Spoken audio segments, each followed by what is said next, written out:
ये आप लोग के लिए एकदम फ्रेश न्यू। इस वर्ड के बारे में आप लोग ने पहले कहीं सुना है या जानते हो?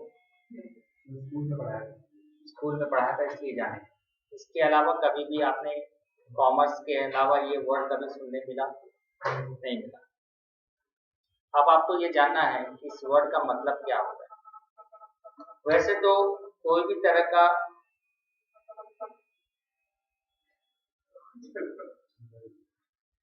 देता है और क्या होता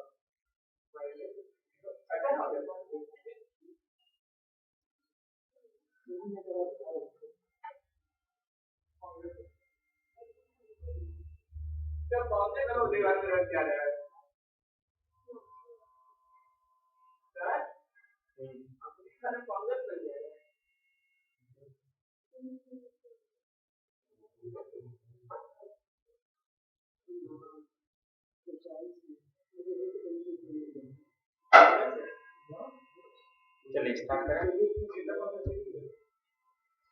तो ये जो डेप्रिसिएशन वर्ड है इसका कॉमर्स में क्या इंपॉर्टेंस है और इस वर्ड से आप क्या समझोगे आज के बाद, ये पहले आप समझिए, ठीक है। क्योंकि कई सारे वर्ड्स ऐसे होते हैं जो हम लोग वर्ड्स को पढ़ के ये समझना है कि उसका क्या एक्टिविटी है, ये मुश्किल हो जाता है।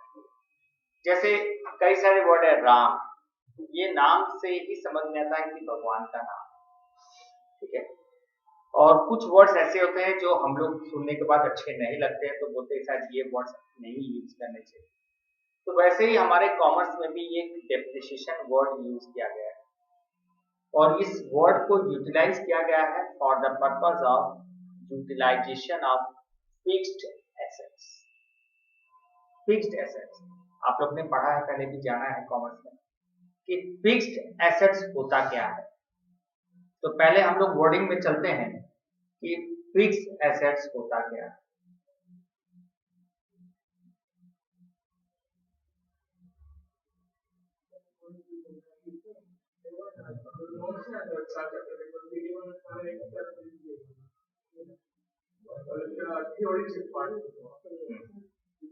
तो आप बताएं, आप फिक्स्ड एसेट्स इस वर्ड को क्या समझते हो? एसेट्स वर्ड समझते हो क्या है? और फिक्स्ड एसेट्स का मतलब क्या होता है, बताइए। मतलब ये कि हम लोग जब भी अपने बिजनेस में कैपिटल इन्वेस्ट करते हैं तो उसको दो तरह का कैपिटल इन्वेस्ट करते हैं। एक फिक्स्ड कैपिटल मीन्स जो कैपिटल हम इन्वेस्ट करेंगे बिजनेस में, वो पैसा बिजनेस मेरे को जब हम बिजनेस को बंद करेंगे तब वो लौटाएगा। और एक होता है करंट कैपिटल, मतलब जो कैपिटल हम बिजनेस में इन्वेस्ट किए हैं जरूरत पड़ने पर निकाल दिया, फिर जरूरत पड़ने पर वापस दे दिया।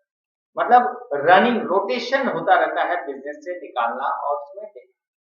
लेकिन फिक्स्ड कैपिटल का मतलब वो कैपिटल जो हमने एक बार इन्वेस्ट कर दिया, अब वो पैसा हमको रिटर्न तभी मिलेगा जब हम बिजनेस को बंद करें। और इस फिक्स्ड कैपिटल को ही हम अपने बिजनेस में फिक्स्ड एसेट्स में यूटिलाइज करते हैं, यूज करते हैं। क्यों?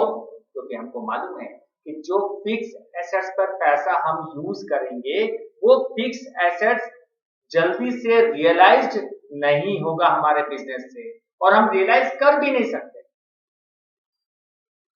क्यों? उसको रियलाइज करेंगे बेच के तो मेरा बिजनेस ही बंद हो जाएगा। जैसे आप कभी आपको पॉकेट मनी मिलता है तो आप उस पॉकेट मनी को दो तरह के में कन्वर्ट करते हो, एक फिक्स्ड और एक करंट। कुछ पैसा रख देते हो कि भाई जरूरत पड़ने पे काम आएगा, फिक्स्ड, और कुछ पैसे को आप यूज करते हो। तो ये थिंकिंग हमारे बिजनेस में दिखता है। और दूसरी तरफ एक और एसेट्स होता है जिसका नाम होता है करंट एसेट्स। और वो करंट एसेट्स का मतलब होता है कि वो एसेट्स पर हम पैसा लगा रहे हैं जो easily convertible to cash. Cash में जल्दी कन्वर्ट हो जाएगा तो हम क्या करेंगे, उस एसेट्स को बेचेंगे, पैसा रियलाइज करेंगे, बिजनेस में रोटेट कर देंगे। लेकिन फिक्स्ड एसेट्स पर जो पैसा हम लगा देंगे वो कन्वर्ट इजीली कैश में नहीं हो रहा, और हम करना भी नहीं चाहेंगे, नहीं तो बिजनेस बंद हो जाएगा। ये समझ में आ रहा है? तो ये फिक्स एसेट्स होता क्या है? तो फिक्स एसेट्स में आता है land and building,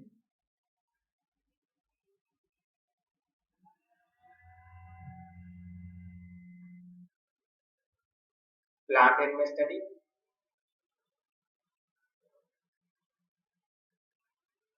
furniture, vehicles, और इस तरह से आपका, इसका मतलब वो फिक्स एसेट्स जो मूवेबल भी है और इमूवेबल, जो मूव भी करता है और जो मूव नहीं करता है वो भी हमारा फिक्स एसेट्स है। मूव का मतलब प्लांट में से एक जगह से दूसरी जगह ले गए, बट लैंड एंड बिल्डिंग वो तो हम नहीं ले जा सकते, फर्नीचर ले जा सकते हैं, मूवेबल भी है, ठीक है।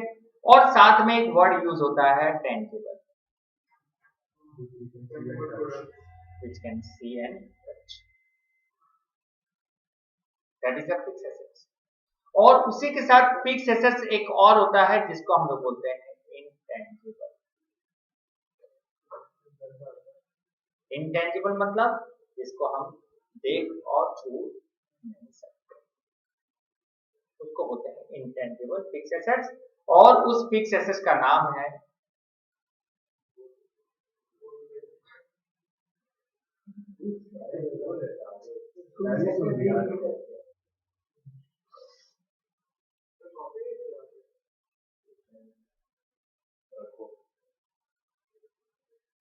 गुडविल। तो आपको समझ में आ रहा है।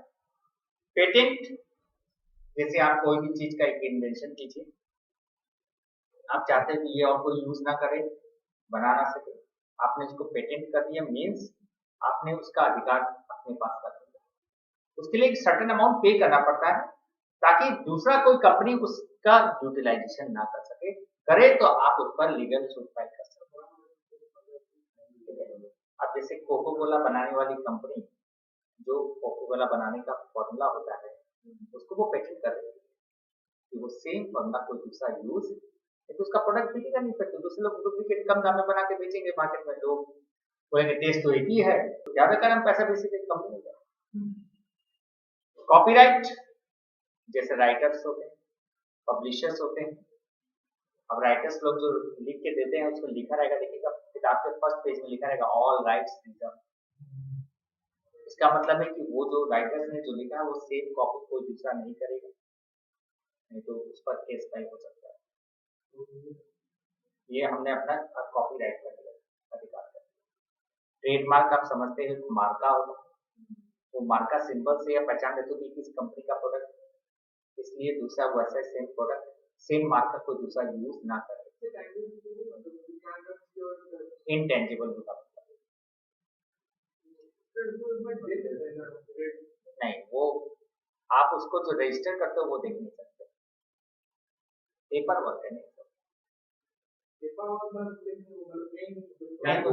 हाँ, आपने पेटेंट किया क्या चीज का किया, फॉर्मूला का, तो वो तो फॉर्मूला तो पेपर में है ना, वो कोई इंस्ट्रूमेंट थोड़ी है, ठीक है, इस समझ में आया। तो दो तरह के एसेट्स होते हैं,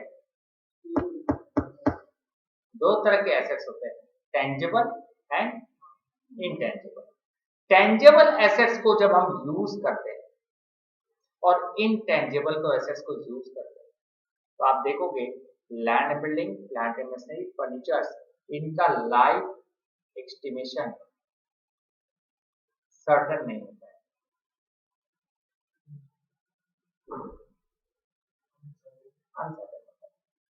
लाइफ एस्टिमेशन मतलब एक मशीन खरीदा आपने, क्या बता सकोगे वो कितने साल चलेगी?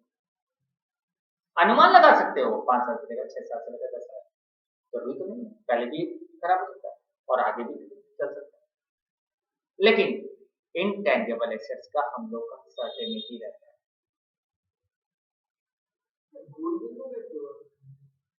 सर्टेनिटी इन सेंस ये रहता है कि जब तक आप बिजनेस चला रहे हो गुडविल है।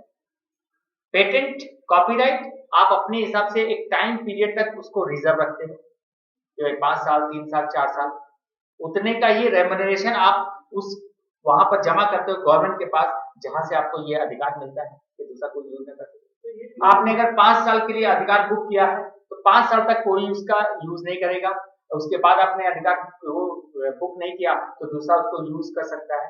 इसका मतलब ये मानिए रेन्यूअल करवा लीजिए। समझ में नहीं आता। कभी आप एग्जांपल दिए कि जैसे कोई बुक या स्टोरी लिखता है तो उस पे भी उसको पे करना पड़ता है। उसको मिलता है, मतलब कि तुम कोई और बुक का नाम देकर उसमें नहीं डाल देता है, मिलता है। जैसे आपके पास ये जो बुक है, इस बुक को एज इट इज हम कॉपी करके पब्लिश करेंगे तो बुक के ऊपर लिखा हुआ है सेम एज इट इज नहीं, हम मॉडिफाई कर देंगे।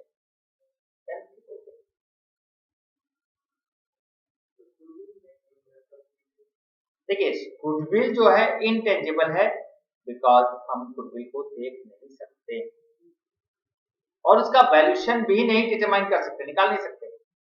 कैसे वैल्यूएशन करेंगे भाई, आप कितना रेपुटेशन है कितना नहीं। लेकिन it is a intangible asset because it has certain value. आप अगर एक मेहनत करके एक नाम बना दिए ब्रांड और वहां पर नाम लिखा हुआ है, जिस नाम से वहां पर लिखा हुआ है वो लोग पहचानने लगे हैं, अब उस नाम को हम खरीदना चाहते हैं क्योंकि हम आपसे खरीदेंगे, पब्लिक को क्या मालूम कि इसका ऑनर कौन है, तो नाम जानेगा, ठीक है। तो वहां पर आपने क्या किया, अपने गुडविल को मेरे को बेच दिया, उसका एक वैल्यूएशन लगा दिया और आपने जब मेरे को बेचा तो बोल दिया भाई 3 साल के लिए बेच रहे हैं, 3 साल के बाद फिर आपको पैसा देना पड़ेगा, अगर आप पैसा नहीं दोगे तो बोल रहे आप यूज नहीं कर सकते, एक सर्टेन पीरियड तक हुआ ना। इसीलिए इनटेंजिबल एसेट जो है वो सर्टेनिटी पीरियड पर होता है, इसीलिए हम लोग बोलेंगे इस पर एमोर्टाइजेशन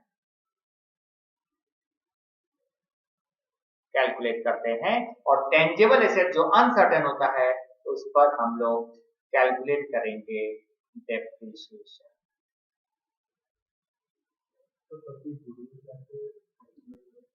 कैसे करेंगे ये आगे सीखोगे।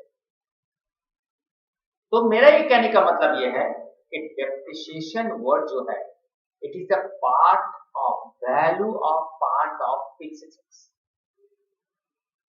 आप मोबाइल यूज करते हो, आपका कॉस्ट ऑफ मोबाइल क्या है, 10,000। How many years you have to use that mobile? Certainty है क्या? सर्टेनिटी नहीं, 5 साल भी चल सकता है। अगर आप केवल कॉल आता है रिसीव करते हो, कॉल करते हो, बस इतना यूज करते हो, दिन भर में ज्यादा यूज नहीं करते हो तो मोबाइल तो कई साल चलेगा। आप खुद भी बोलते हो कम यूज करो ज्यादा चलेगा, ज्यादा यूज करोगे मोबाइल में तो जल्दी खराब हो जाएगा।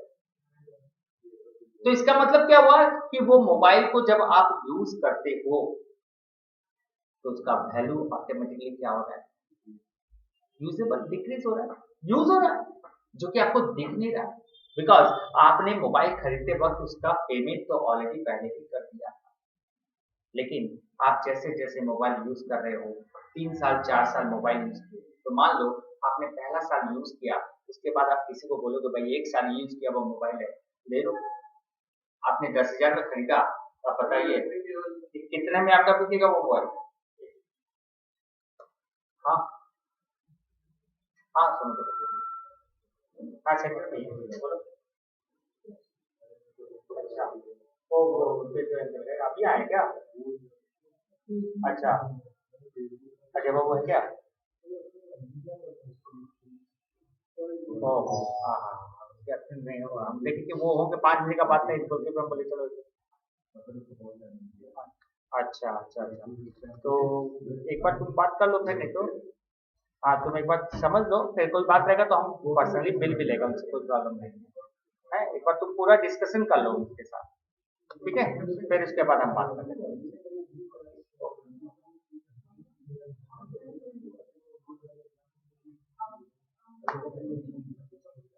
हाँ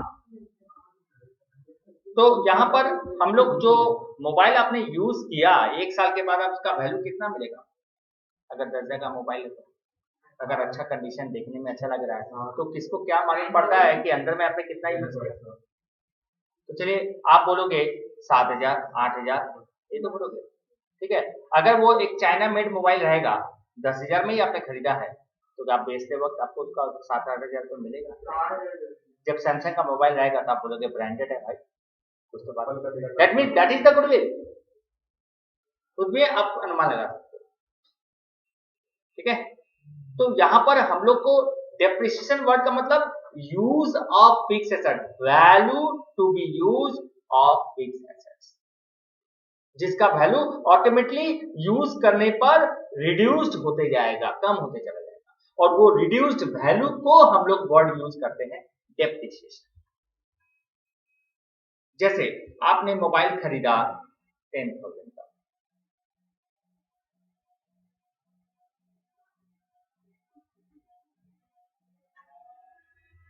आपने मोबाइल खरीदा 10,000 का, एक साल यूज किया और आपको ये लगा कि हमने 1,000 रुपए का मोबाइल वैल्यू यूज कर लिया एक साल, तो आप इस 1,000 का वैल्यू को क्या वर्ड यूज करोगे?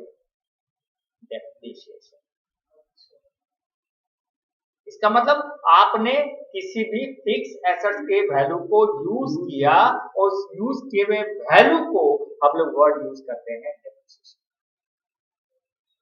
और वो भी फिक्स एसेट पर, टेंजेबल एसेट्स पर, क्योंकि इनटेंजेबल एसेट्स पर जब वैल्यू रिड्यूस को नाम देते हैं तो उसका नाम बोलते हैं अमोर्टाइजेशन।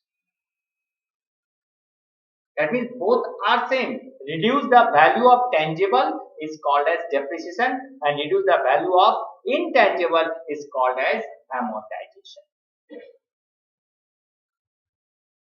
तो अब आपको ये वर्ड समझ में आ गया कि डेप्रिसिएशन वर्ड जब भी कोई यूज करेगा हम समझ देंगे कि वो फिक्स एसेट्स को यूज कर रहा है और उसका वैल्यू क्या हो रहा है। बट क्यों हम अपने बिजनेस में ये डेप्रिसिएशन वर्ड को क्यों यूटिलाइज कर रहे हैं? वाई? बिजनेस के पॉइंट ऑफ व्यू से सोचिए। वैसे आपको पर्सनली अगर देखे तो आपके घर में कई सारे फिक्स एसेट्स हैं। टीवी फिक्स एसेट्स है ना? बोलिए, टीवी क्या फिक्स एसेट्स है? अकॉर्डिंग टू कंडीशन के हिसाब से टेंजिबल छू सकते हैं, देख सकते हैं, ठीक है। प्लस उसका कॉस्ट भी बहुत हाई रहता है, plus more than 1 year, that is the important part. Fix assets is utilised more than 1 year, और हम टीवी मोर देन 1 ईयर एकदम हो सकता है। मोर than 1 year computer, laptop, AC, fridge, oven, mobile phone नहीं, चार्जर नहीं। चार्जर से आप क्या करते हो? सिर्फ चार्ज करते हो ना, नॉट द यूटिलाइज। और आपका क्या रीसेल वैल्यू मिलता है उसमें? तो कबाड़ी के भाव मिलता है, वो अलग बात है। बट कहने का मतलब है, अगर आप ये बताओ कि एक गोल्डन रिंग, क्या ये एक तरह का फिक्स एसेट है? क्या गोल्डन रिंग्स के अंदर एक डायमंड लगा हुआ है, क्या वो फिक्स एसेट है? यस, है ना? ठीक है।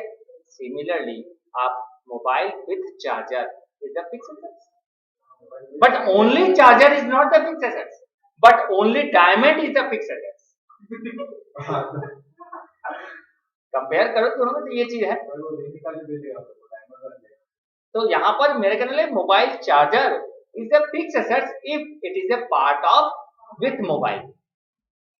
तो आप जब भी, आपको जब मोबाइल खरीदते हो तो सिर्फ मोबाइल नहीं देता कंपनी ना, चार्जर भी देता है ना, उसका कॉस्ट भी तो उस मोबाइल के अंदर में ही है, then it is a fix assets.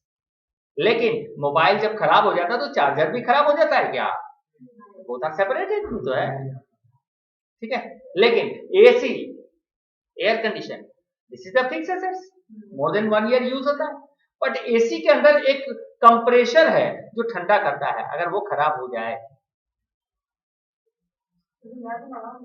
नया कंप्रेसर लगा सकते हैं ना।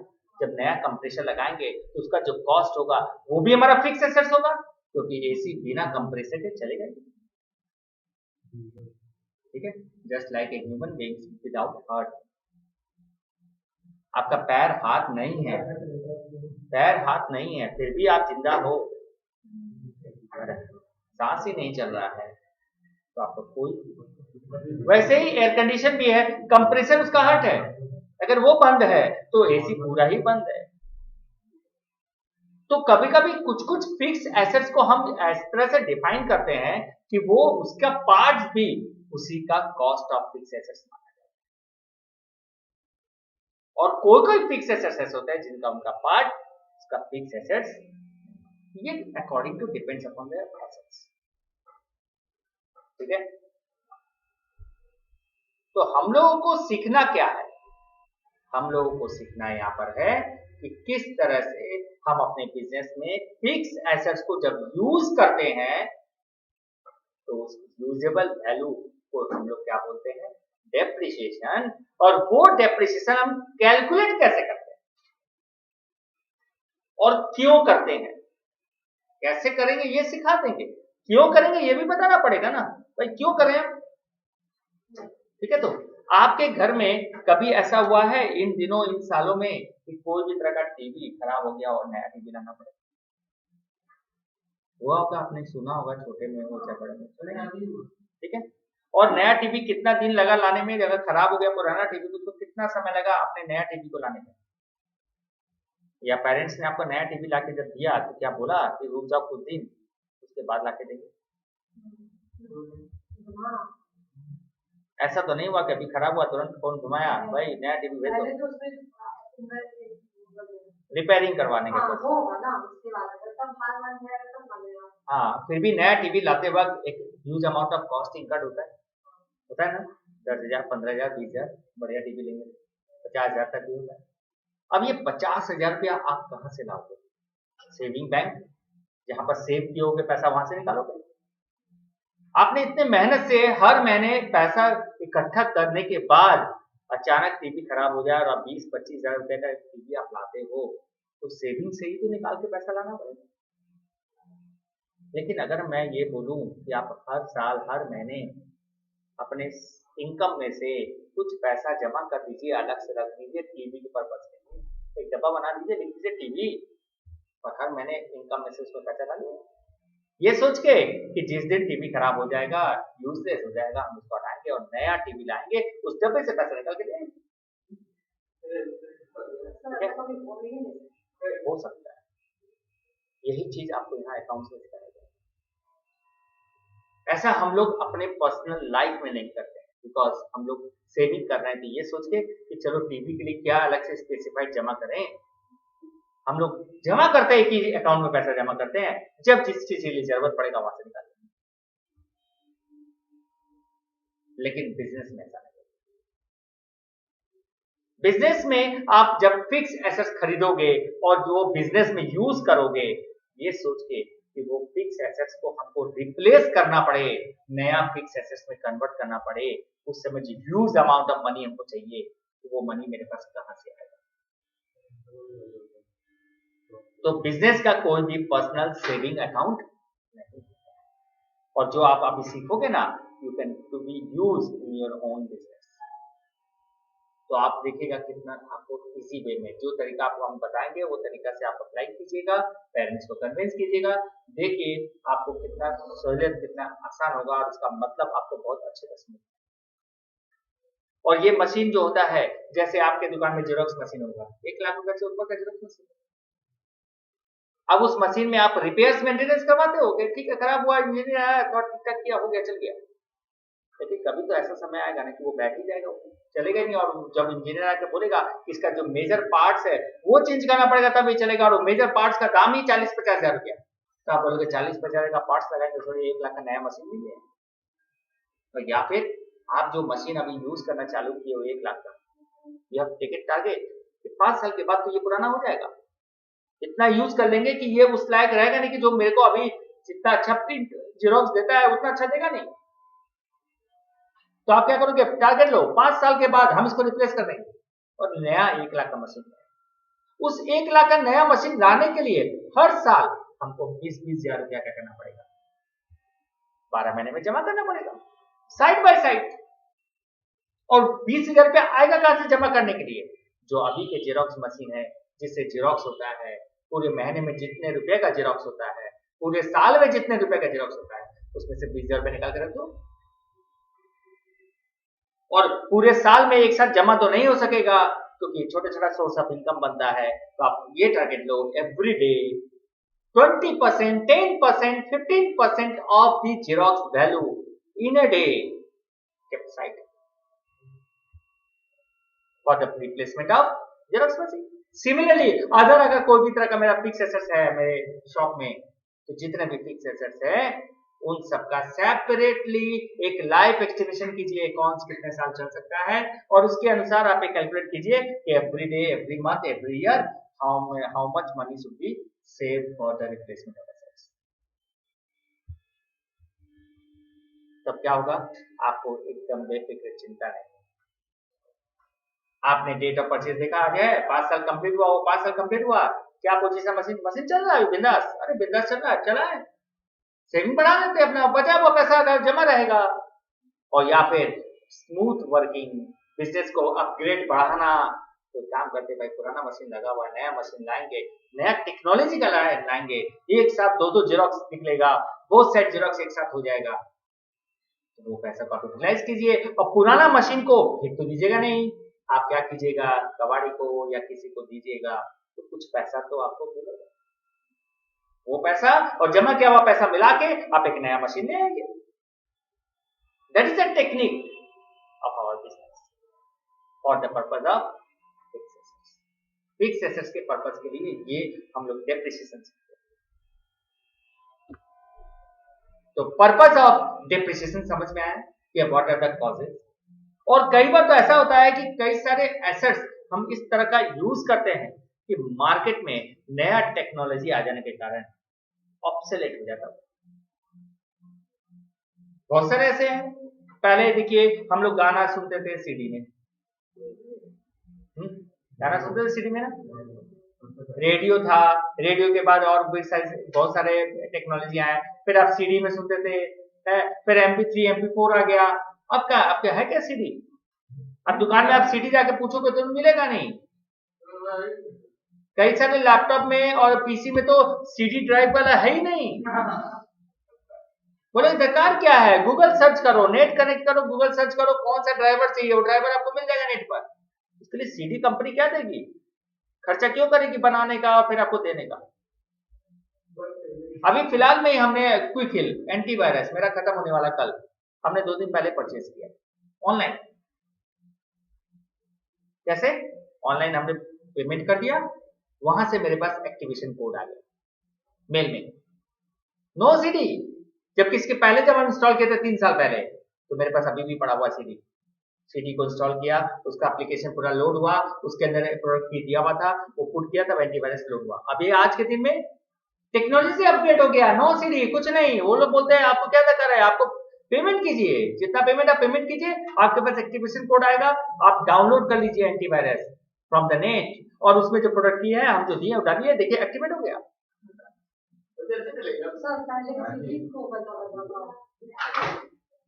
पहले सीडी के द्वारा आप लोड करते थे ना, तो इससे क्या फर्क पड़ा, इससे यही चीज हुआ कि कई सारे हमारे ड्यू टू टेक्नोलॉजी हमारे फिक्स एसेट्स क्या हो गए, ऑब्सोलेट हो गए। अभी कुछ दिनों में ये लैपटॉप वगैरह, कुछ सालों में ये लैपटॉप भी ऑब्सोलेट हो जाएगा। घड़ी मिल जाएगा, घड़ी पहनी है, हाथ रखिए, यहाँ पर दिखेगा आपको सब, या दीवार में देखिए सब दिखेगा, घड़ी में पुट करना है, यहाँ पुट कीजिए सब दिखेगा, टेक्नोलॉजी। तो आप सोचिए कि due to technology your fix assets become obsolete, और जब ड्यू टू टेक्नोलॉजी ऑब्सोलेट होगा तो आपका high value of depreciation should be charge. क्योंकि आप जिस तरह का एसेट्स यूज करोगे, आपको देखना पड़ेगा कि अगर मार्केट में उसका टेक्नोलॉजी अपग्रेड ज्यादा अच्छा आ गया, तो आपके पास जो प्रोडक्ट है वो यूजलेस हो जाएगा। जैसे बहुत जन के घर में अभी भी LCD होगा, है ना? हाँ, LCD अभी आ गया है LED, आ गया ना? अब LCD को आप उठाइए और LED को आप उठाइए, ठीक है? LCD को उठाइएगा तो आप बोलेंगे 10 साल के बच्चे को उठाए हैं, और LED को उठाएंगे तो बोलेंगे 10 साल का बच्चा है लेकिन लग तो रहा है 2 साल का ही बच्चा को उठाया। इतना हो जाएगा।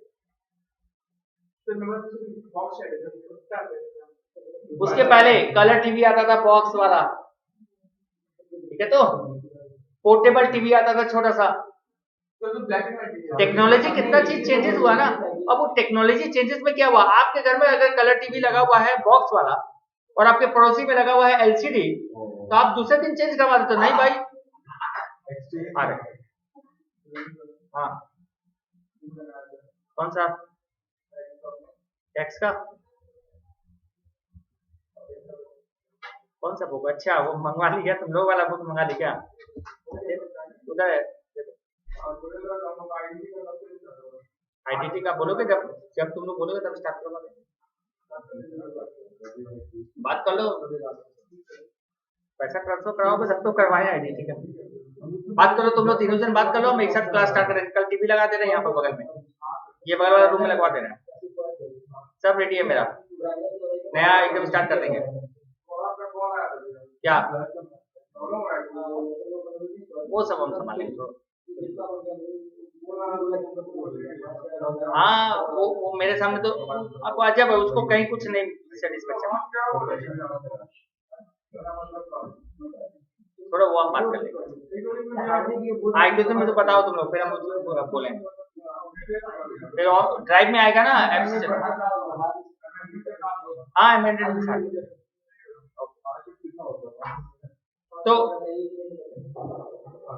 तो ड्यू टू टेक्नोलॉजी हम लोग का ऑब्सोलेट हो जाता है। और आपके घर में अगर सीटीवी लगा है, बगल में एलसीडी लगा, तब तुरंत चेंज करवा दें। क्यों भाई, और कोई आएगा देखा बोले उसके घर में एलसीडी, मेरे घर में तो ये कलर टीवी है छोटा सा। तो आप टेक्नोलॉजी को देखते हुए खुद को भी तो अपग्रेड कर रहे हो ना। तो वो बोलते हैं ड्यू टू टेक्नोलॉजी आपका फिक्स एसेट्स ऑब्सोलेट हो गया। वहां पर high value of depreciation should be charge. आप जब खरीदे थे तो पैसा जमा कर रहे थे ये सोच के कि 5 साल चलेगा, और 2 साल के बाद ही नया टेक्नोलॉजी आ गया और आपको तुरंत एक नया टीवी लाना पड़ा एलसीडी जिसका वैल्यू ज्यादा है। तो आप क्या करोगे, जो 2 साल में पैसा जमा किया उसमें और पैसा मिला के आपको लाना पड़ेगा। वो तो आप एसेट्स को ले सकते हो, वो तो आप ईएमआई पर एसेट्स लेके उसको पेमेंट कर रहे हैं, ठीक है, बट आपको खरीदना तो पड़ रहा है। वैल्यू ऑफ एसेट्स तो आपका बन रहा है। मान लीजिए हम ईएमआई पर एसी ले आए 50,000 का, लेकिन हम डेप्रिसिएशन तो उसके यूज पर डिपेंड करता है, उसके हिसाब से चार्ज करेंगे ना। हम दुकानदार को पेमेंट दे या ना दे, हम चोरी करके ले आए बिजनेस में, हमने पैसा दिया नहीं सामने वाले को, लेकिन एसेट्स को अगर हम यूज कर रहे हैं तो उसके लिए हमको डेप्रिसिएशन चार्ज करना पड़ेगा। हाँ, depreciation should be charge on fixed assets on the basis of use of fixed assets. समझ आए ना? आगे देखिए, कॉस्ट ऑफ फिक्स्ड एसेट्स। आप बताइए क्या मतलब होता है कॉस्ट ऑफ फिक्स्ड एसेट्स? देखिए आज का क्लास आपको पूरा ये समझना है, प्रैक्टिकली नहीं सोचना, समझना है, इसलिए कॉपी उसको दिखा दें, सिर्फ आप सुनिएगा। What is the meaning of cost of fixed assets? Example हम अगर दें, मोटर कार, क्या मोटर कार फिक्स्ड एसेट्स है आपके हिसाब से? हमारा बिजनेस है, ठीक है, बड़ा बिजनेस है, तो हमने क्या किया भाई, एक गाड़ी खरीद लिया, इसलिए पर्सनल यूज नहीं करेंगे हम, पर्सनल यूज, बट बोलेंगे भाई कंपनी का गाड़ी है, ठीक है, बढ़िया से अपना अपना मन के हिसाब से 7 लाख 8 लाख का एक गाड़ी खरीद लिया। क्या करते हैं, गाड़ी में जाते हैं, पर्सनल काम भी करते हैं, बट बिजनेस का काम भी करते हैं। क्या काम करते हैं भाई, किसी पार्टी से मिलने जाना है तो गाड़ी से जाना पड़ेगा, तो हमने 8 लाख का गाड़ी खरीद तो लिया। अब बताइए वो 8 लाख का गाड़ी जब हमने खरीदा तो सबसे पहले हमने गए शोरूम में गाड़ी पसंद किया, तो उसने कहा भाई गाड़ी का दाम 7,50,000 है। हमने कहा कुछ डिस्काउंट दो यार, अभी तो कोरोना आया है, पैसा तो ऐसे ही कम है। बोला देखिए आपको हम 20% डिस्काउंट दे सकते हैं। हमने कहा बहुत अच्छा बात है। उसने 1.5 लाख रुपए मेरे को डिस्काउंट दिया, गाड़ी का दाम कितना हो गया, लेकिन बोलता है कि गाड़ी का दाम 6 लाख है, फिर उसका आपको रजिस्ट्रेशन करवाना पड़ेगा, रजिस्ट्रेशन का 50,000 रुपये लग जाएगा। हमने कहा भाई ठीक है 6,50,000 रुपये दे देंगे। फिर बोला इंश्योरेंस करवाना पड़ेगा। तो 20% क्यों दिया? वो तो गाड़ी की कीमत तो दिया ना, अपनी नहीं भी करते इंश्योरेंस। इंश्योरेंस मस्ट है। हाँ इंश्योरेंस करवाया, इंश्योरेंस का 20,000 रुपया लग गया आपका, ठीक है। और ये इंश्योरेंस जो आपने करवाया है वो फॉर 1 ईयर है, तो कितना हो गया? 65 तो कर लिया आपने, गाड़ी सब कुछ कर लिया, बट आपको तो ड्राइविंग आता नहीं। शोरूम में तो पसंद किया और आपको लेके आना अपने घर में, आपने उस शोरूम वाले को बोला भाई गाड़ी तो मेरे घर तक पहुंचाना पड़ेगा, हमको आता नहीं है, कोई यार ड्राइवर दो। बोला ड्राइवर तो दे देंगे, चार्ज लगेगा कितना? 2,000। बोला भाई ठीक है, काम कीजिए ड्राइवर का चार्ज ले लीजिए यार, और क्या 2,000, अब गाड़ी पसंद आ गई तो लेके जाना पड़ेगा। बोला गाड़ी लेके तो जाएगा ड्राइवर, लेकिन ले जाएगा कैसे? पेट्रोल डालना पड़ेगा। तो बोला ठीक है भाई, पेट्रोल का भी कितना लगेगा पेट्रोल का? तो बोला कि 3,000।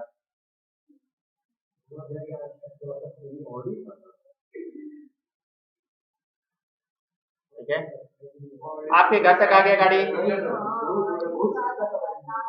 अपने घर तक ले आया गाड़ी, घर पे लाया तो अड़ोस पड़ोस आया, बोले वाह क्या बढ़िया गाड़ी है, पार्टी देना पड़ेगा, ऐसा नहीं चलेगा।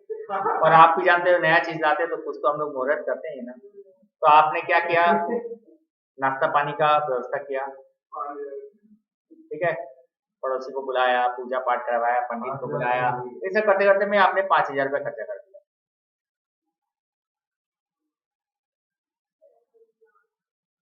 ठीक है, अब आप बताइए इस पूरे 6,80,000 में आपका cost of fix assets motor का है कितना? 86।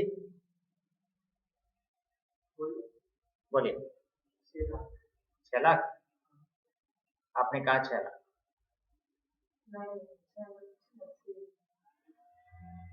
आज कोई अटेंड नहीं किया।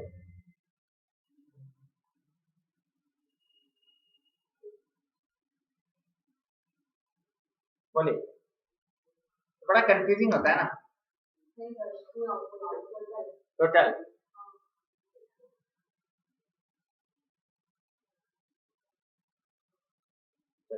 मैं बताता हूँ, 6 लाख तो श्योर है डिस्काउंट देने के बाद। अब हमारे उस गाड़ी में जो भी हम खर्चा कर रहे हैं, जो मोर देन 1 ईयर का खर्चा होता है, उन खर्चे को हम लोग बोलते हैं कैपिटल कॉस्ट।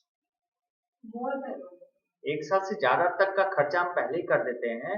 गाड़ी खरीदा तो 1 साल के लिए थोड़ी खरीदा है, रजिस्ट्रेशन हमने 50,000 का करवाया, क्या 1 साल के लिए करवाया?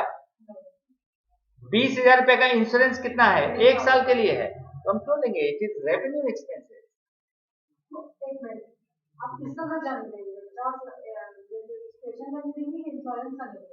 इंश्योरेंस का नहीं लेंगे अभी, रजिस्ट्रेशन करवाया वो तो देने पड़ेगा, बिना रजिस्ट्रेशन का आपका गाड़ी निकलेगा नहीं शोरूम से।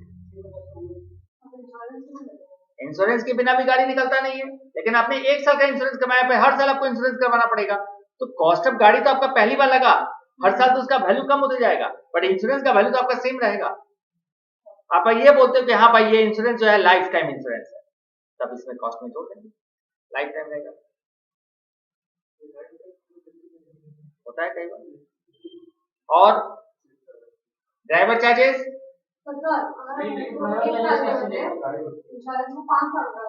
तो भी ले लेंगे, फिर 5 साल के बाद फिर जोड़ा जाएगा तो देखा जाएगा, ऐसा कुछ नहीं होता है। आपको आपने पूछा आंसर, हमने कहा जोड़ा जाएगा, और अगर 1 साल का तो नहीं जोड़ा जाएगा, जोड़ा जाएगा। और इंश्योरेंस तो जो गाड़ी का उसका नाम कैसे होता है? हाँ, उसका नाम हम रजिस्टर्ड देखिए कुछ चीज कंपलसरी है, जैसे कि insurance, without insurance you can not move your vehicles on road. जैसे आज कितना तारीख है? 13 तारीख हो गया, मेरा 12 जनवरी तक का मेरे व्हीकल्स का इंश्योरेंस लास्ट था कल। अब आज के दिन हमने अभी तक इंश्योरेंस करवाया नहीं, अगर हम अगर वो पकड़ लेगा पेनल्टी चार्ज, जब अगर कहीं पकड़ता है, कागज देखता है और बोलता है आपका एक्सपायर हो गया है, देन इमीडिएटली इलीगल। तो व्हीकल्स पर कंपलसरी है, जैसे कि ह्यूमन बींग्स पर कंपलसरी नहीं है, जो कि आगे जाके गवर्नमेंट जो है ऐसा करने वाली है, जो फॉरेन कंट्री में होता था कि जब भी चाइल्ड का बर्थ होगा उसका इंश्योरेंस तभी बना दिया जाएगा। मस्ट है। तो वैसे ही है कि इंसान का अभी नहीं है कंपल्सरी, आपका इच्छा हुआ तो आपने इंश्योरेंस करवाया, नहीं तो नहीं करवाया, लेकिन व्हीकल्स का एकदम मस्ट है, चाहे टू व्हीलर फोर व्हीलर जो भी व्हीकल, विदाउट इंश्योरेंस वो नहीं चलेगा, विदाउट पॉल्यूशन नहीं चलेगा।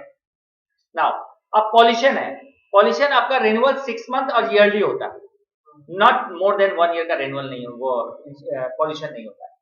तो पॉल्यूशन का खर्चा अगर यहाँ पर अभी लग रहा है तो वो क्या है, रेवेन्यू खर्चा है, वो हमारे कॉस्ट ऑफ एसेट्स में इंक्लूड समझ आ रहा है। तो ड्राइवर का खर्चा क्या यूज होगा, क्या पेट्रोल का खर्चा यूज होगा, नहीं होगा, नाश्ता होगा तो भाई आपका ले लिए, तो अगर नहीं लेंगे तो कितना हो जाएगा, 1 साल का इंश्योरेंस है तो नहीं होगा, तो 6,50,000 समझ में आया चीज। That means whenever you have to depreciate your fixed assets, first to calculate cost of fixed assets. Clear? जिसको हम लोग बोलते हैं हिस्टोरिकल कॉस्ट।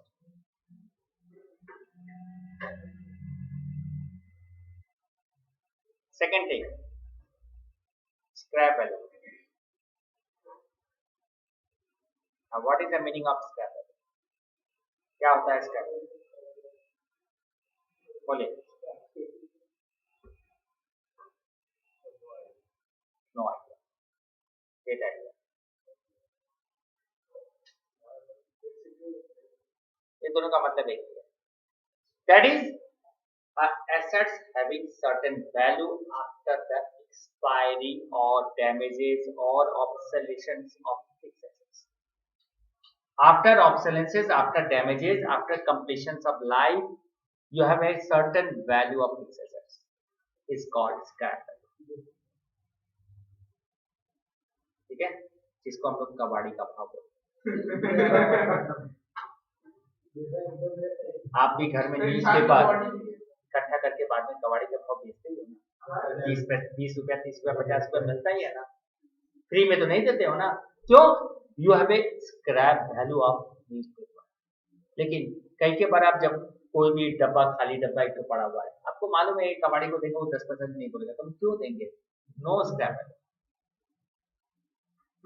बट जिनका फिक्स एसेट, जैसे टेबल है, table is a fix asset, furniture having a scrap value, अगर हम इसको यूज करने के बाद फेंकेंगे भी तो इसका लोहा का भाव और लकड़ी का कुछ ना कुछ तो पैसा हमको मिलेगा, that is called scrap.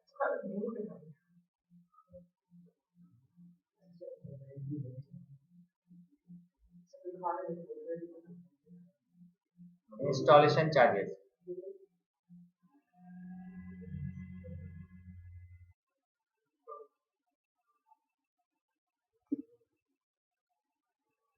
Installation charges क्या होता है,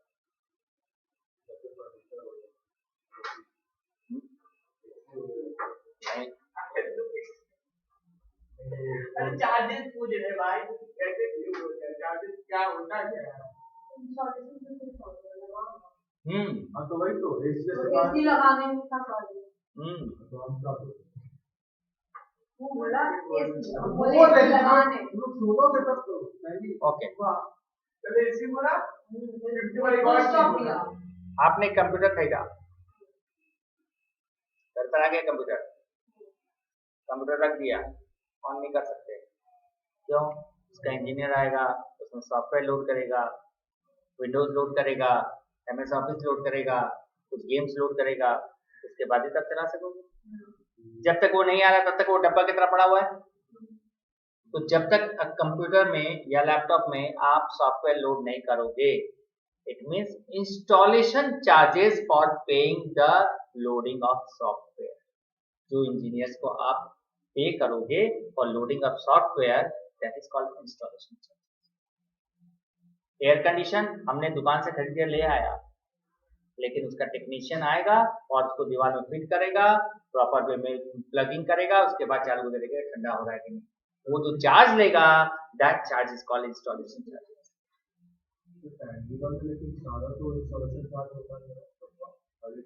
ऐसा वो डिपेंड करता है। अब आपने एक जेरोक्स मशीन जब खरीदा दुकान में लगाया तो आपने क्या प्लग लगा के स्टार्ट कर दिया? आप बोले नहीं भाई, प्लग लगा के स्टार्ट करेंगे, इसका फंक्शन क्या है, कहीं कुछ गड़बड़ होगा। एक बार टेक्नीशियन को बुला लेते हैं, एक्सपर्ट को बुलाते हैं, वो देखेगा, स्टार्ट करके मेरे को फंक्शन बता देगा, तो वो आने के लिए बोलेगा पैसा चाहिए। नहीं, रेफ्रिजरेटर के लिए देखिए बात है कि आजकल तो इंक्लूडिंग ही होता है, दुकानदारी बोल देता है हमारा टेक्नीशियन चला जाएगा, फ्री ऑफ कॉस्ट है। टीवी है, टीवी हमने मंगाया, अब दीवार में फिट करना है, उसको फिट करने के लिए मेरे पास तो कोई इंस्ट्रूमेंट नहीं है जो हम फिट करेंगे, उसको तो हमको बुलाना ही पड़ेगा, लगता ही है, तो इंस्टॉलेशन चार्ज बोलते हैं उसको ना। That means the fix assets को फिक्स करने का इंस्टॉलेशन चार्ज। अब हमारे बिजनेस में बड़े बड़े मशीन हम लोग खरीदते हैं, बड़े मशीन 5-5, 10-10 लाख, 15 लाख में मशीन है, बड़ा मशीन है, उस मशीन को इंस्टॉल करने के लिए हमने मशीन तो दुकान से मंगा लिया, गोडाउन में पड़ा है, लेकिन उसको फिट करना एक जगह है। फिट करने के लिए क्या करना पड़ेगा भाई, वहां का सीमेंटेड करना पड़ेगा जहां पे फिट करेंगे। राजमिस्त्री को बुलाया, बोला सीमेंट करना है यहाँ पर पूरा फर्श को, मशीन लगाएंगे, और बोला मशीन लगाने के लिए नीचे में हमको नट बोल्ट लगाना पड़ेगा, उसको उस पर मशीन बैठेगा। तो बोला बाबू ये तो हमको पूरा फर्श को सीमेंट करने के लिए सीमेंट बालू चाहिए, मेरा मजदूरी है, 10,000 रुपया लग जाएगा इसको पूरा करने में। अब मशीन तो 10 लाख का, तो 10,000 क्या मायने रखेगा भाई, करो। वो 10,000 रुपया खर्चा क्या हो रहा है, वन टाइम ना, एक बार मशीन बैठ गया खत्म ना, that is called installation charge. उसके बाद मशीन जो पड़ा हुआ है, वर्कर को बुलाया, भाई मशीन उठाओ वहां रखो, वर्कर बोला भाई मेहनत लगेगा, पैसा लगेगा, कितना, 2,000, भाई लो करो। इंजीनियर को बुलाए, उसने सब फिट फाट किया, सब जगह जहां बेल्ट लगाना है, जहां फंक्शन करने का स्टार्ट किया, उसके लिए वो 5,000 रुपए ले लिया। All these are called the installation. The installation charge means the charges paid for the purpose of fixed assets at the time of installation. First time. उसके बाद जब भी हम कोई चार्जेस पे करते हैं, that is called repairs and maintenance. Or if there is a repairs and maintenance, then it is not included in the cost of fixed assets. It is a revenue expenses. Yeah. Life. Estimated life.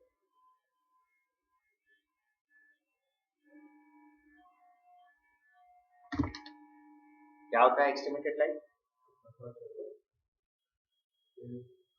Estimated life का मतलब, first estimation आपने कहा, estimation मतलब हम लोग पहले से अनुमान लगाएंगे कि हमारा जो फिक्स एसेट्स है वो कितने साल तक चल सकता है, अनुमान, नॉट फिक्स। और उस अनुमान इसलिए लगा रहे हैं because we have to calculate depreciation on fix assets. जब तक हम एक अनुमान नहीं लगाएंगे हम उसका डेप्रिसिएशन कैलकुलेट कैसे करेंगे? जैसे एग्जांपल के तौर पर कि ह्यूमन बीइंग्स का भी तो लाइफ होता है ना, उसका एस्टिमेशन होता है ना, क्या एस्टिमेशन करते हो आप?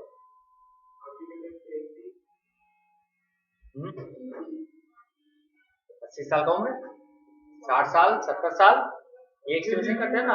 बट ये जरूरी तो नहीं है ना कि 60 साल का एस्टिमेशन किया तो आदमी इंसान जो है पहले भी तो पढ़ सकता है, हो सकता है कि वो और भी ज्यादा जिंदा रहे, बट हम लोग एक अनुमान लगाते हैं एवरेजली। हाँ,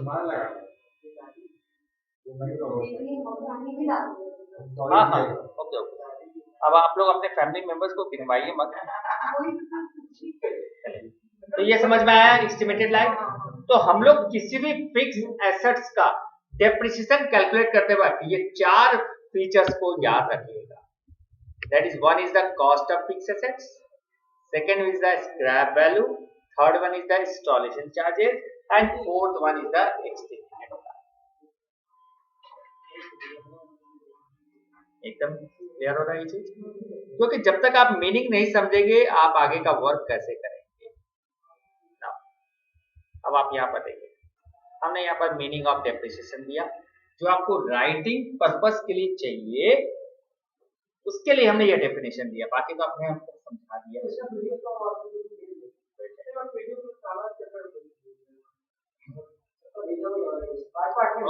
ओके, आप लोग बात इधर देखिए। Depreciation represent the part of fixed assets. Fix assets का पार्ट को ही तो डेप्रिसिएशन बोलेंगे। अगर हम 10,000 का मोबाइल खरीद लिए, 1 साल यूज कर लिए, उसके बाद उसका वैल्यू 7,000 है, तो 3,000 हम क्या बोलेंगे? डेप्रिसिएशन। और 10,000 में से 3,000 क्या कर रहे हैं? माइनस कर रहे हैं, तभी तो 7,000 आ रहा है। तो वो 3,000 क्या है? पार्ट ऑफ फिक्स एसेट्स, जिसको हमने इनडायरेक्ट वे में क्या कर दिया? यूज कर दिया। ठीक है, which is not recoverable, invisible है ना। आपने 5 दिन मोबाइल यूज नहीं किया, हमने 5 दिन तो यूज किया नहीं है, तो डेप्रिसिएशन तो नहीं रहना चाहिए, ऐसा तो नहीं होगा। समझ आ रहा है? When the asset is finally out used by him, provision against that loss of capital is a integral cost of conducting. ये सब चीजें नहीं है, बस first line is the major part.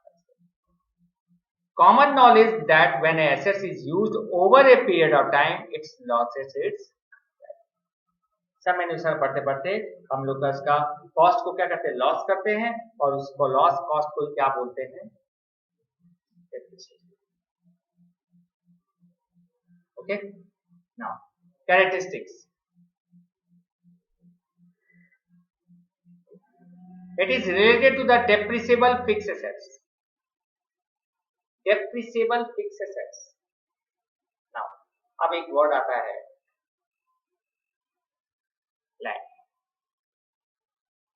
जमीन। हमने एक आउटर एरिया में एक जमीन खरीदा, 5 लाख सस्ते में मिल रहा था। अभी वहां पर कोई रहता नहीं है, लेकिन फिर भी हमने बोला चलो यार ले लेते हैं, 5% ले लिया। 5 साल हो गया, पड़ा है वहां पर। आज के दिन हमने वैल्यू पता किया, तो बोला 20 लाख को दिख जाएगा। बोला अच्छा हुआ 5 साल तक जमीन खरीद के छोड़ दिए 5 लाख में, आज का दिन में 20 लाख है।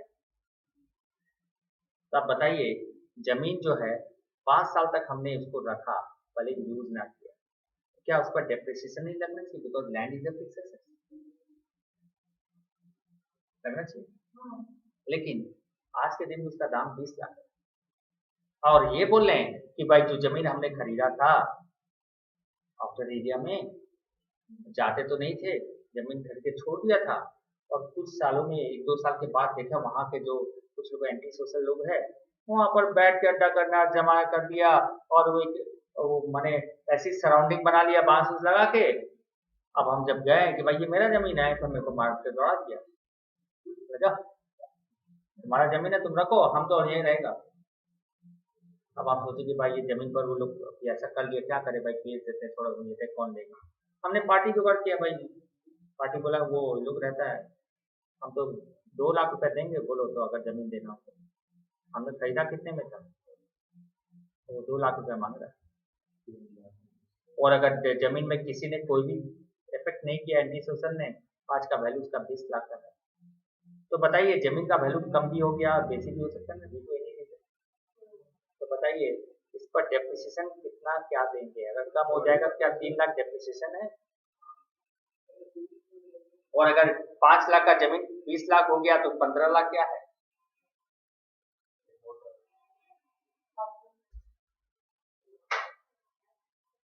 बोलिए। अच्छा ये बताइए, आपने जमीन जब खरीदा, उस जमीन 5 साल में कहीं पर भी आपको लगा कि जमीन का डैमेज हो गया, बेकार हो गया, ये इधर जमीन गड्ढे ज्यादा हो गए, ऐसा कुछ लगा? या होता है? हो जाता है? क्या उसका वैल्यू कम हो जाता है? तो फर्स्ट ऑफ ऑल आप हमेशा लाइफ में ध्यान रखिए, in commerce land is not depreciate. Land जमीन पर डेप्रिसिएशन नहीं लगेगा, because land is a natural. जमीन क्या इंसान ने बनाया है? नहीं बनाया। मकान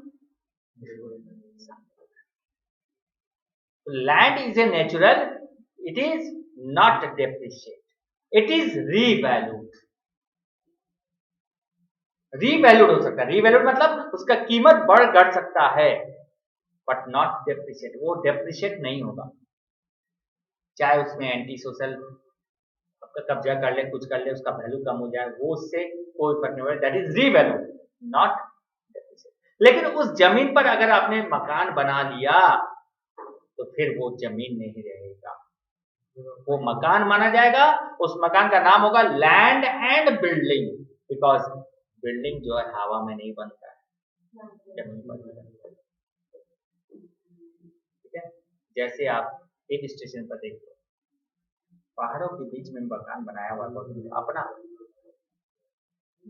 अब बताइए, पहाड़ के ऊपर मकान बनाया हुआ लैंड तो है नहीं, तो पहाड़ है, माउंटेन, बट उस माउंटेन के लिए वही उनका लैंड, जितने हिस्से में वो मकान बनाया है माउंटेन के ऊपर में, उतने हिस्से का लैंड और उस पर बिल्डिंग बनाया है, that is called land and building.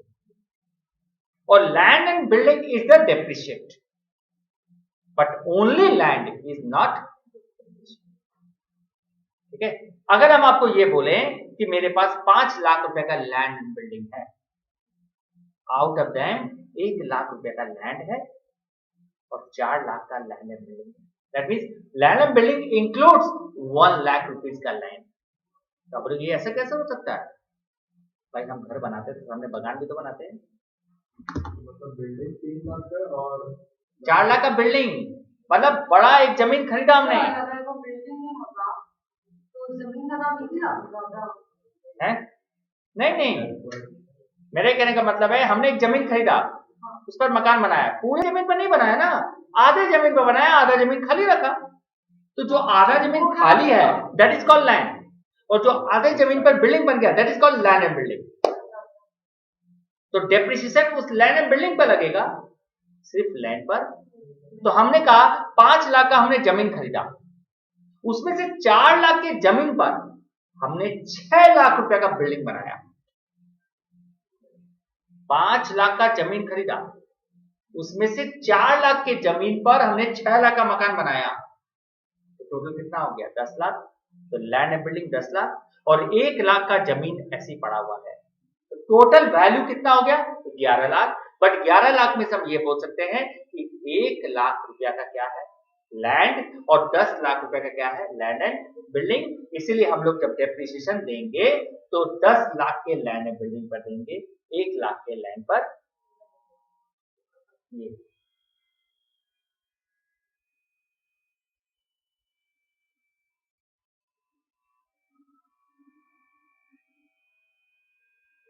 Clear, ये बात समझ आया? तो यहां पर लिखा है it is related to depreciable fixed assets only.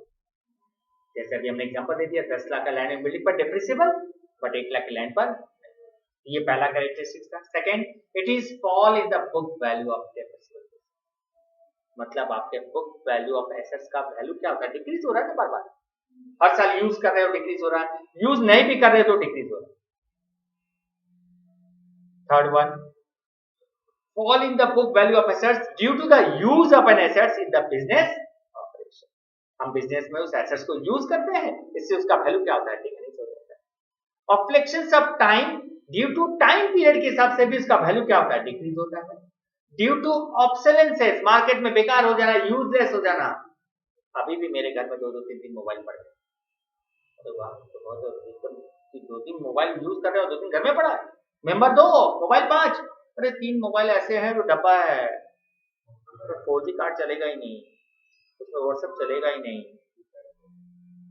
तो वो क्या हो गया ड्यू टू टेक्नोलॉजी 4G आया तो आपके कितने सारे मोबाइल ऑब्सोलेट हो गए ना, that is called obsolescences. And expiration of legal rights on any other causes. Expiration of legal rights मतलब हमने अधिकार लिया था कि इस एसेट्स को 5 साल यूज करेंगे, 5 साल कंप्लीट हो गया। जैसे पेटेंट, कॉपीराइट जो बोल देते हैं इंटेंजिबल। कभी कभी हम लोग मशीन भी तो यूज करते हैं ना, बाजार से लाते हैं, खरीदते नहीं है, और बोलते हैं भाई 5 साल हम यूज करेंगे, इसका वापस कर देंगे। अब आप बताइए, क्या वो मशीन जो हमने बाजार से लिया भाड़े पर यूज करने के लिए और उसको हर महीने भाड़ा देते हैं उस मशीन का, तो क्या उस मशीन पर हमको डेप्रिसिएशन कैलकुलेट करना चाहिए? तो वो एसेट्स मेरा नहीं है। तो ये डेफिनेशन में ये भी आता है कि ऑनर ऑफ द एसेट्स होना भी, समझ आया चीज पॉइंट? लग गया हो गया? हाँ, permanent decrease in the value of assets. Permanent decrease in the value of assets means हर समय आपका वैल्यू ऑफ एसेट्स क्या होगा, परमानेंटली डिक्रीज होते जाएगा। It is continuous decrease in the value of assets, वही कंटिन्यूअस लगातार। अब आप एग्जांपल के तौर पर ये देखिए, मान लीजिए हमने एक लैपटॉप खरीदा, इसके अंदर सॉफ्टवेयर कुछ भी नहीं है, खाली दुकान से ऐसे ही आ गया बिना सॉफ्टवेयर के, ला के हमने रख दिया और इसको सॉफ्टवेयर लोड करने के लिए हमने इंजीनियर को बोला, तो बोला अभी तो टाइम नहीं है मेरा, करीबन हमको 15 से 20 दिन लग जाएगा, उसके बाद ये मार सकेगा।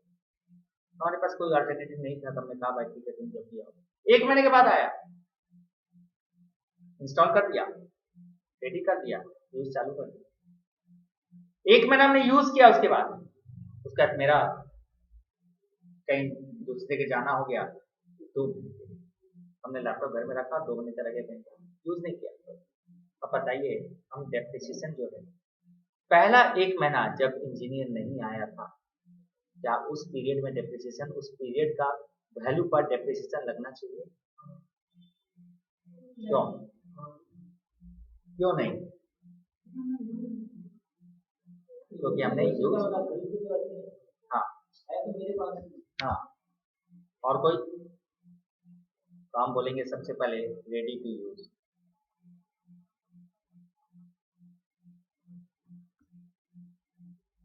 रेडी टू यूज, जब तक मेरा fix assets ready to use नहीं होगा तब तक उस पर डेप्रिसिएशन एप्लीकेबल है।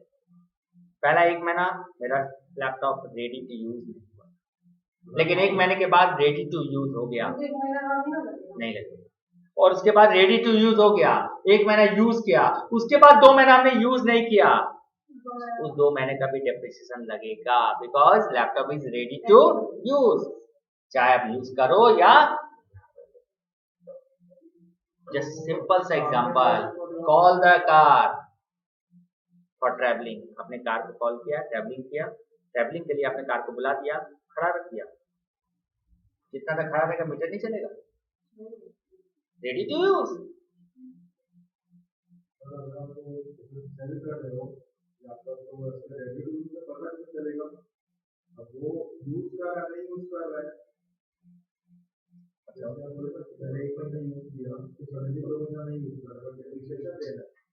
देना है मतलब हम देख किस रहे, हम चार्ज करेंगे, चार्ज करेंगे हम, क्योंकि ड्यू टू ऑब्सोलेट या due to wear and tear, wear and tear मतलब रखे रखे भी तो वैल्यू ऑफ एसेट्स क्या होता है, डिक्रीज होता है। अगर आपका कभी कभी ऐसा होता है कि मोबाइल जो है खराब हो गया, अब आपने रख दिया, तो क्या उसका डेप्रिसिएशन नहीं हो रहा है? हो रहा है ना, डेप्रिसिएट तो हो ही रहा है ना, भले आप उसको यूज करो या। तो यहाँ पर वही है, continuous decrease in book value of causes, physical wear and tear. Physical wear and tear मतलब फिजिकली कई बार डैमेज हो जाना या कई बार मतलब पुराना हो जाना, उस कारण से भी तो आपका डेप्रिसिएशन लगेगा। Second, with the passage of time, समय अनुसार जैसे जैसे आप समय जा रहा है आपका डेप्रिसिएशन लगता है। Change in economic environment, technology आ जाए ना, एक्सपायरेशन ऑफ लीगल राइट्स, जो आपका अधिकार दिया गया था वो अधिकार का टाइम पीरियड क्या हो गया, खत्म हो गया। ये सब हमारा कॉजेज है जिस कारण से हम डेप्रिसिएशन एप्लीकेबल। पॉइंट, तो आज आपने क्या क्या सीख लिया, डेफिनेशन ऑफ फिक्स एसेट्स, ठीक है, कॉजेज, और आपने cost of assets, historical value या फिर बोल लेंगे estimated life, installation charges, scrap value, ये सब आपने सीख लिया। ये थ्योरी आज हम बता देते हैं ताकि नेक्स्ट क्लास में थ्योरी का जरूरत नहीं पड़ेगा, प्रैक्टिकल। एक और पॉइंट है, is depreciation is the source of capital.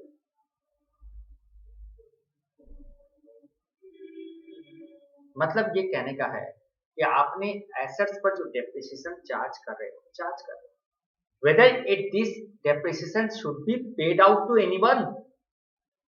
हमने ये लैपटॉप खरीदा, हमने इसको यूज किया, और 1 साल में इस लैपटॉप से जो भी इनकम हुआ, उस इनकम में से कुछ पैसा हमने साइड रख दिया, क्या किसी को हमने वो पैसा दिया है किसी को? नहीं। इस एसेट्स, इस लैपटॉप को रिप्लेस करने के लिए हम उस पैसे को यूज करेंगे, लेकिन वो पैसा तब तक मेरे पास पड़ा है, क्या बोल के पड़ा हुआ है कि भाई लैपटॉप के लिए वो पैसा है, पर एक तरह से मेरा वो फंड है, मेरा वो कैपिटल है, इसका मतलब है कि डेप्रिसिएशन जो है वो सोर्स ऑफ कैपिटल जनरेट करता है कैपिटल। अब किसी को पैसा बेचने का बात नहीं बोल रहे हैं, मैं एक बता रहा हूँ, चार्ज करोगे तब तो वैल्यू तो कम ही मिलेगा ना। हाँ, बट कहने का मतलब है कि आप अगर एक जेरोक्स मशीन रखे हो घर में और जेरोक्स मशीन से जो एक महीने में जो भी इनकम होता है उस इनकम में से अगर कुछ पैसा 20% पैसा आप साइड कर दिए हो for replacement of xerox machine, तो वो पैसा क्या आप किसी को पेमेंट कर रहे हो? उसी काम है। तो एक तरह से कैपिटल ही तो जमा रहा है, क्योंकि आपने बिजनेस स्टार्ट करते में कैपिटल लगाया था ना, तो वो कैपिटल ही जमा रहा है ना। क्या बोल के जमा रहा है? डेप्रिसिएशन। तो वो एक तरह का सोर्स ऑफ क्या हो गया?